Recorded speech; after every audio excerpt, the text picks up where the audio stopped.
few minutes late, but I'm so glad that you are here for my very first office hours. So, what this is, yeah, here we go.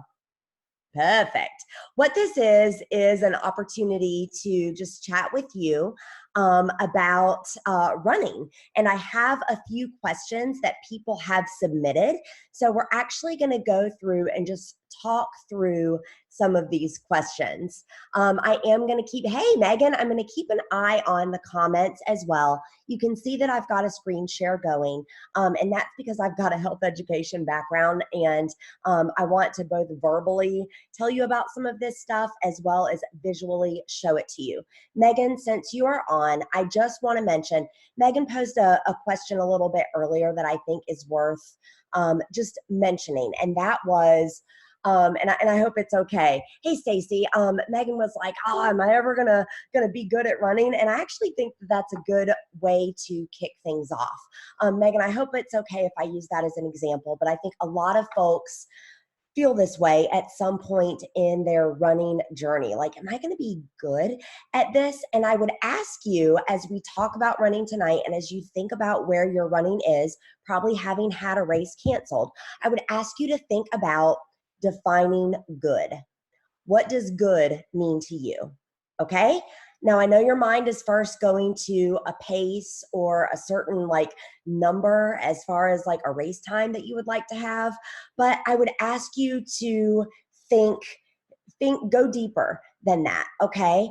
There's nothing wrong with being motivated by numbers, but there are also a lot of really great things about running, you guys, a lot of really fantastic things. So right now, as we are, in a health crisis, it's a really great coping technique.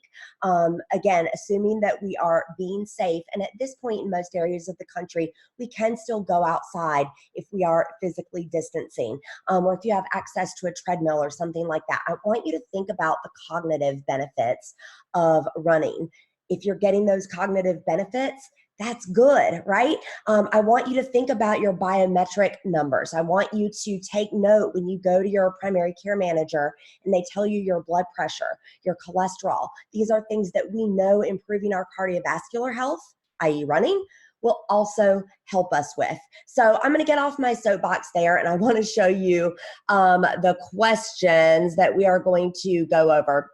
And this is the first. Somebody had a question about, okay, what should I do pre and post run? And so the very first thing, let's see, the very first thing that I want to mention, and this is probably, Megan's a PE teacher, so I'm probably telling her something that she already knows, but I might have another technical difficulty. Okay, I want to get my screen. Much apologies, guys. So here we go. This is an example of dynamic stretching. Okay, so this is what you want to do before you run, dynamic stretching. These are movements that is going to take your body through its range of motion. So I want you to think about like pendulum swings with your legs. That is where, and if you guys can see my little square, I'm getting up, I'm probably holding on to something for balance, and then I'm swinging my leg like so. Another way you can do this, swing your leg like so. You're taking it through that range of motion. And the reason is, before you run, you want to prepare your body for running. What you don't want to do is that static stretch. There we go. So this is a static stretch. This is what PE teachers like Megan, you might remember like telling people like lengthen and hold, or like when we were in grade school, stretching was lengthen and hold. This is what you want to do after you run, when your muscles are already warm. Back when I was a health coach, we used to explain it like this. Your muscles are like bubble gum, okay? So when you first put that stick in your mouth, like it's kind of hard, you're chewing on it, it's kind of hard. You want it to be nice and warmed up before you start getting it into positions like this and lengthening and holding. So doing that dynamic stretching beforehand, again, it prepares your body for the movement. You're going through the range of motion, you're doing your thing, you're taking your run. This at the end is when you're going to want to do those static stretches. if you don't have time to do any a ton of dynamic stretching beforehand, if you can only do the bare minimum, what I want you to do, the video is in this group. What I want you to do is focus on your feet. I want you to take a tennis ball or a lacrosse ball, or if you have access to like the Supernova is the blue ball that you'll see me demoing with. It's got a lot of little nodules and whatnot all over it. That is something that you can use as a tool. You're going to do 60 seconds on one side, 60 seconds on the other, and that is the best thing that you can do. And my mom is Joanne, and she's the one that actually asked this question. So Mom, if you just jumped on, you'll want to back it up on the replay a little bit. We just talked about dynamic and stretching exercises. We also opened up, if anybody's just joining us, by saying like, define good before you start thinking about running goals. I love, Stacy, what you're saying is you want to be better than you were yesterday. Like in your mind, that's good. If I can be better than I was yesterday. And I think that's a really, really smart and great thing for us all to adopt right now. I'm also looking at the comments, guys.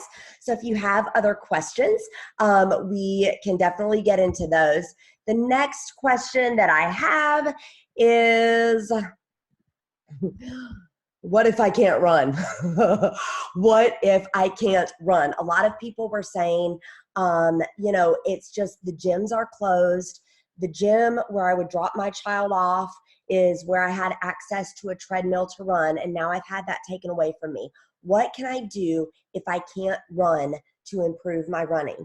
I want you to remember that something is better than nothing. So we're going for the more than nothing stance here. Something is better than nothing if you can't run. Hi, Angie. Do you hear me? Something is better than nothing. So Angie, I hope it's okay if I use you as an example. Angie is the mother of two, like Connor, I think, is in like second grade, and then she's got Blakely, who is a toddler. And so like Angie can't necessarily go out into the neighborhood and run. And to my knowledge, she doesn't have a treadmill at home. Here are the things that you're going to want to focus on. Joint mobility. Joint mobility. I really, really love Kelly Starrett. Mobility WOD is, that was the name of their old website. I will link it to the comments below here. I love what Kelly Starrett does. Becoming a Supple Leopard is a really great book. You can find on Amazon. I bet your local library has it. It's a great book on mobility. Like it takes it from top to bottom. Becoming a Supple Leopard is the name of that. Dr. Kelly Starrett, he's a physical therapist. You can do mobility. If you do not have the ability to run right now, you can do mobility exercises. I also want you to do some things that are going to help get your heart rate up. Do you have a step? Do you have stairs in your house? Do you have a stoop that you can go up and down on? Folks that have an exercise science or a kinesiology background, you know that that YMCA step test is a really good measure of cardiovascular ability. Well, guess what? It also helps your cardiovascular fitness. And so I want you to, if you don't have access to running, I want you to think about doing things like stepping, up, down, up, down, up, down, up, down. You'll pick up the pace as you build your fitness.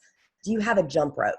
Guys, a jump rope is a best case scenario. When you're keeping yourself nice and springy like that, that is a best case scenario for your running. And in fact, a lot of running coaches will recommend jump roping, hopping, and skipping drills like as your dynamic warm-ups or just as skill drills. I want to show you one of my favorite skill drill sites. This is on YouTube.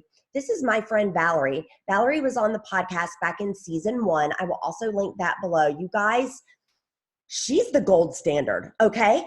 I do coaching. I help folks who are time starved and need minimum effective dose within a flexible template. Valerie's focus is on keeping people uninjured. This is who I earned my CrossFit Endurance certification under, and I still think she's the gold standard. So if you don't like my personality and you're looking for a run coach, Valerie is awesome, and she's got so many great resources. Her YouTube channel, again, it's called Run RX. She's got a great Instagram and Facebook, presence. A lot of great free resources, you guys. She's awesome, and she does skill drills. So this video you see here, it's 30 seconds. It's the fall drill, and it teaches you to bend your knees in the run. 30 seconds for her to demo this. This is something you can do in the kitchen, right? You can do in the kitchen while you're standing there. So skill drills, anything that hops, getting your cardiovascular fitness up. Think YMCA step test, think jump rope. These are all great things that you can be doing. But I am going to recommend run specific drills. Something is better than nothing. And also working on your mobility there. Again, the name of that book was Becoming a Supple Leopard. All right. And then the next question I have, and this was the biggie and where I wanted to spend the most time. But if you guys have questions, I am looking at, and Angie's got front porch steps. That's a good thing, girl. This is where I want to spend the majority of my time, and that is about a reverse taper. A reverse taper is this. It is where, in coming off of a large training cycle, it is where typically you would take about a week off, and depending on when your next race was, you would then take about a week off, and then you would go back into that high volume and taper down again. It's almost like a mini cycle within, giving you that reverse taper. That's what it is in the most simple of terms. Here's the problem, you guys. Here's the problem with reverse tapers right now. And I want to challenge your thinking on this. If you've heard other running coaches or other training groups say, oh, well, you'll do a reverse taper. Nobody knows if this is going to be over in September. Currently, the Boston Marathon that was scheduled for mid-April is now in mid-September. Well, you guys, that's 24 weeks away. Most marathon training schedules, which anybody that has purchased a flexible training plan from me, and this is not like a headlock, you guys, you'll know that I do not, especially if you're an experienced runner, I don't recommend that you do a 15, a 16-week cycle, anything like that. You'll see 20-week cycles out there. I believe that that is too long. I believe with a plan that long, you are peaking weeks before your race, and we don't want to see that. So if the Boston Marathon is now 24 weeks away, the people running the Boston Marathon are looking at taking about a month off and then doing a full training cycle. That is too much. That is asking for an overuse injury. And that is in a best case scenario, assuming we're racing in September again. Guys, I hope I am wrong on this. I hope I'm wrong. I don't think we're going to be racing in 2020. I do not think we're going to be racing in 2020. I think we need to wrap our heads around 2021 as far as formal races. I just do. I'm going to come back to this reverse taper, but I want to show you, this is the Uncanceled Project. It is by a race outfit out of Maryland called Run the Edge. They do a lot of races in the mid-Atlantic kind of area. The Uncanceled Project is a virtual race series. This begins in April. It's 4 weeks, and you pick a distance. I have no affiliation with these folks. I love this. I'm participating in it, and I encourage you to, because I think the 2020 race season is a dumpster fire, and I don't think you should be picking one in the fall. I hope we're racing again in the fall, and I hope that you're doing some of the things that I'm going to provide in this page for the coming weeks to keep you in shape where you can complete a race, where you can run a race. But I don't think we're racing in 2020. That's a personal opinion. So what can we do if we're not racing? Because we know that oftentimes racing, having that date on the calendar, and I've got a calendar here in case anybody wants to do any calendar math to know when you would start a mini cycle. It's not a reverse taper, it's a mini cycle if we are running in the fall. Let's say we're not though. Let's say worst case scenario. This is a race series that begins in April, and you choose a distance. You're going to choose 5K, 10K, 13.1, or 26.2. I'm actually currently testing out a new plan to bring with you guys that involves kettlebells. So I'm going to be doing a 5K for every single one of these. But here's what I love. It's attached to a theme. So like you can see here, week number 1 is gratitude. Week number 2 is hope. Week number 3 is humor. Week number 4 is inspiration. So they've got those really fun themes here. And this is a way that you can get a race environment, that community that we love. You can get that in the 4 different weeks. It's not a formal race. It's not a race environment, but it is going to give you that camaraderie in the community. And again, that's here in April. That is something you can do immediately to get you motivated. If your race was in late March or the beginning of April, I would challenge you to replace one of those weeks with the race you would have had. All right, you're probably in a taper right now. Your body's probably ready to go. This gives you a really fun way to do it. And it's not the only virtual race right now. I love it because it asks you to race all 4 weeks. It involves a community aspect. There is a Facebook community. And I love it because it answers that question that we talked about when we opened this up. And that was, how do we define good? Right? When we think about being a good runner, how are we defining it? And it gives us those things like humor and inspiration and hope and gratitude to think about, to take us outside of that physical part of running. So I have a calendar here. Excuse me. I've got a calendar here. Oh, good. Angie's on the uncanceled too. Let me know in the comments if you're doing the uncanceled. I think it's wonderful. Again, and if you know of any other virtual races, I hope that you'll drop those in the comments here as well. For example, if your race is in November or December, okay? There's probably hope for that. There's probably hope for it. But let's say you were coming off of a training cycle here in March. You were supposed to have like a late March or a late, April training. You're probably better served doing a mini cycle instead of a reverse taper. And what that means is just a shortened training template, So you're not necessarily, okay, so that's Megan. So Megan, I don't necessarily think, and you'll have to let me know, and I'm happy to take a look at your schedule as well.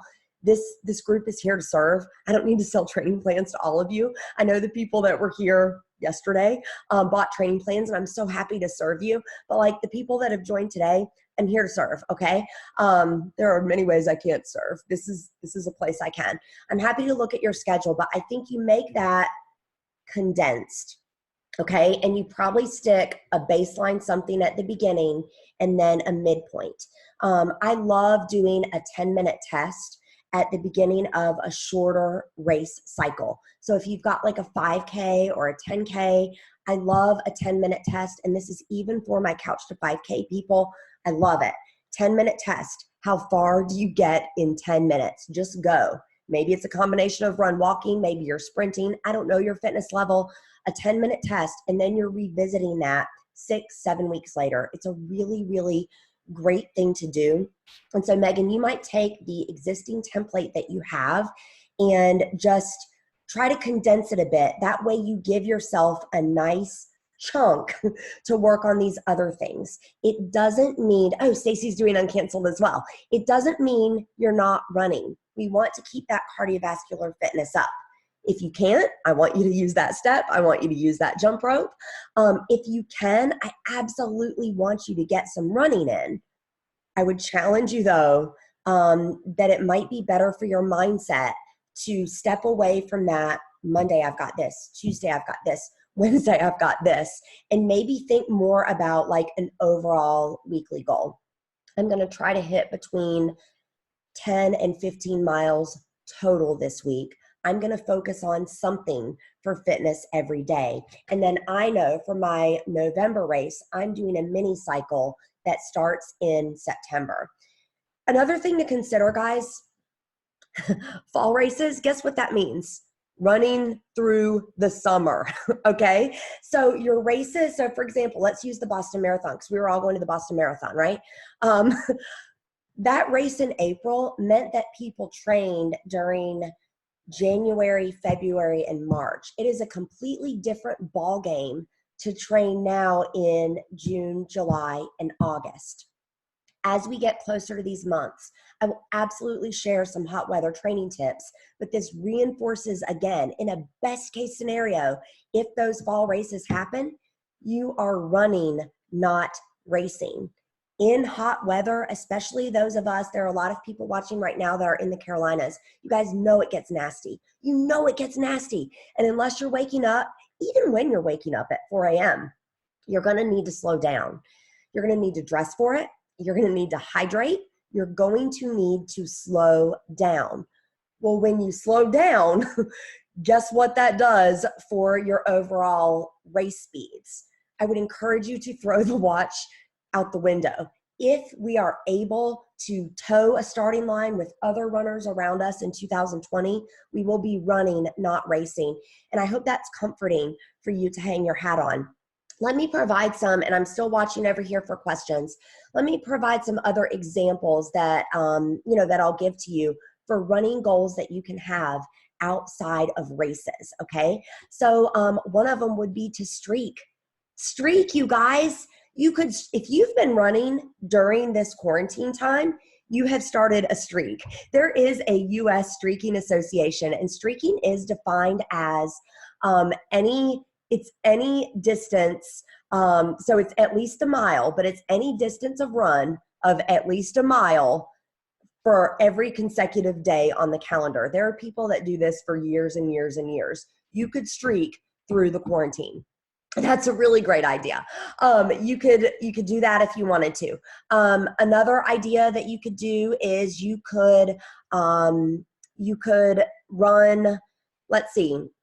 You could do ladders. You could do a quarter mile, a half mile, a full mile, a mile and a half, 2 miles. Do the ladder and then go down the ladder. So maybe you look at a calendar and you see how high you want to get in half-mile increments or mile increments. You could do that. You could run your age. You could, there are so many things that you could do. There are a lot of really great like softwares out there. iFit has one where you can run in different states. So you can pick a different city or state and it'll show you, it's Google Maps technology. You could run in all 50 states, you guys, virtually. iFit is the technology there. I think it is pay to play. I'm sure there's a free trial. So that's something that you could do as well. There are a lot of different things that you can do with your goal. I would encourage a streak. I would encourage an accountability run. These virtual races are really fantastic as well. Also, the test, the baseline test. Where are you now? Work on your fitness in some way, shape, or form. I hope that includes running, but maybe it doesn't. Then you're going to test it 7, 8, 10 weeks out and see how much farther you get in that 10-minute test. Or excuse me, on my oh, Angela's been streaking. That is awesome. Angela, I want to see in the comments how long you've been streaking. I think that's great. I think that's great. And actually I have too, unintentionally. And so maybe that's a thing.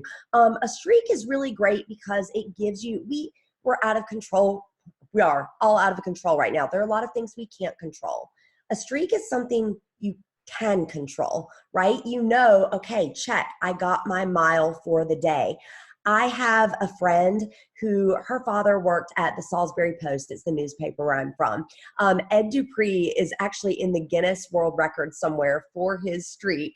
I think in North Carolina, he had the longest running streak, and I would butcher it. I don't know how many years it is, but he worked at the Salisbury Post in a newspaper, and his colleagues tell stories of he had in his office taped out with electrical tape in the office indoors. He knew how long he had his pedometer. He measured it out. He knew how long it would be for a mile. So he got his single mile in every single day. You could do that in your house, you guys. It would be a lot of laps in the hallway depending on your setup, but you could absolutely do something like that, and it makes it fun, and it gives us, no, I'm not talking about streaking through the courtyard naked. Different kind of streaking, you guys. Actually, Stacy is a ZIActive representative. Our CEO, Erin Bradley, has been unintentionally streaking. She started doing a mile a day. She said it just made her feel better. And I actually was able to define streaking with her because she thought of the Will Ferrell reference as well. And so streaks are really, really fun. But if you're that goal-oriented person, get out your calendar, and every day that you do something fitness related or running related, do a big red X. Having that visual, seeing that visual helps. And I'll tell you what else. It gives you, oh, Angela's on 33 days. You go, girl. That is awesome. See, this is so, so cool. So like in 2.5 weeks, Angela has 50 days in 2.5 weeks, she has something really, really big to celebrate. And then a couple of months from now, guys, when she gets to 100 days, triple digits, that's really great. And Angela, you could self-reward in an effort like that. It's just so cool. And I encourage you, again, if you just jumped on, we're talking about the fact that we're probably running, not racing in 2020. It is what it is. In a best case scenario, these fall races are going to put us into training in the heat, and it's not going to be a race PR effort. It's going to be a running effort. So we've got to work on our mindset here. Another challenge you could do for yourself, you could challenge yourself to a distance that you're unfamiliar with. I see a lot of you guys on here. I know that you're distance runners. Mile time. When's the last time you did your mile time? Could you do the president's physical fitness test with your child who is distance learning and homeschooling right now? Maybe you set a date for the presidential physical fitness test sometime in April, and you guys can work up to that in PE. And that mile is a really cool running goal that keeps you motivated, right? It's related to running, it keeps you motivated. And if you're a mother, you can involve your kids. That's a really neat way to do it too. It will stretch you outside of your comfort zone. But when in the world are you going to have time to train for a mile again? It's so fun. So yes, Runner's World does a streak in the summer, and it's really, really fantastic. There's a lot of community surrounding it. I know we're on Facebook right now, but if you're on Instagram, that community rides hard. You just use the hashtag RW Runner, RW Runner, or RW Streak, I think is the hashtag. And I mean, you can find a lot of your people. It's really, really great. So I will keep an eye on comments and reply to comments. I want to let you know 24 hours ago, this group, so if anybody wants to do any calendar math, hey, what should I do in terms of a mini cycle, or shoot me your program and I would tell you what adaptations I would recommend. You can take them or leave them. Please feel free to do so. What this group is going to do, for as long as we need it, I will come over on office hours. I would love to know, we could do this Zoom style, right? To where it's a live on Facebook, but the people that want to jump on Zoom can. So then if you're scrolling Facebook, you would see kind of Brady Bunch, everybody that's involved, and anybody that really wanted to talk things out, we could do it like that as well. I've also got something really fun planned in this group for the Boston Marathon. So regardless of whether you were registered to run that race, if you've always wanted to run the Boston Marathon and you want to do it virtually, I'm going to be hosting that here in this group in April. It's going to be fun. It's going to be a mood lifter, and you can run it from your couch. It's just going to be a fun way to gather and celebrate running community. But this group is open, and so if you know somebody who just would like some uplifting and some support, also I'm a captive audience for you right now. Most of you know that I'm a Xi Active representative. I haven't stopped that. I don't intend to stop it, but I'm really going hard on serving the running community right now, and this group is part of it. So next week I will have office hours. They're going to be the same time, 8 o'clock on Thursday. And it will either be live style like this to be able to share the screen, or we will do it Zoom style and then also have that live for people that are just hitting the scroll or doing the replay. Speaking of the replay, if you have replayed and you found something valuable, or you have an additional question we didn't answer, I want you to comment and I'll be able to answer that. Angie likes the idea of Zoom. Angie, then maybe it would be the two of us. It's a date, girlfriend. No, seriously. I would love to do Zoom. It's very, very fun. And I'm very excited that you guys hung out with me. Again, tonight we talked about what is good. We talked about what to do before your run and after your run in terms of stretching, the difference between dynamic and static. We talked about how you can improve your running when you can't run. And we talked about a reverse taper and how we're kind of gaming the fall. You guys don't forget about the uncanceled project. I will put the link in the notes or in the comments here. And y'all let me know if you have any additional questions. Until then, I'll see you next Thursday.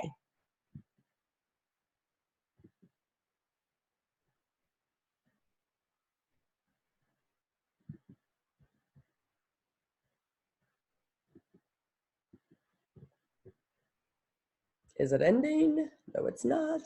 Well, I have no idea why. And